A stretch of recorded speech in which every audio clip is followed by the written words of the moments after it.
From better oil retention in a car's piston cylinder, to enhanced sensitivity in sensor devices, to increased efficiency in solar panels, microtextures are extremely important. However, achieving high precision and accuracy are both costly and difficult.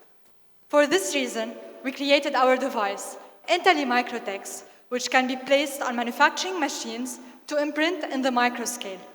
At the same time, we have artificial intelligence for real-time monitoring and quality control. The following is a workpiece that we were able to texture in our labs in the microscale. Our target customers are the micro-manufacturing companies interested in the contact between mating parts.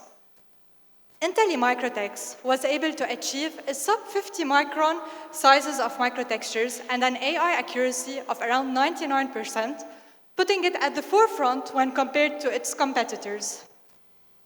Since smaller has become more valuable in this modern world, precision will be made simpler with our device.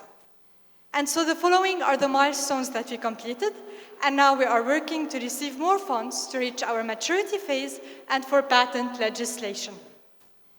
Our team consists of 2 mechanical engineers, Christophe Aboud and myself, and our professor, Dr. Roland Bejene, who is an expert in microtexturing. So join us at the Lebanon Innovate booth to know more. Thank you.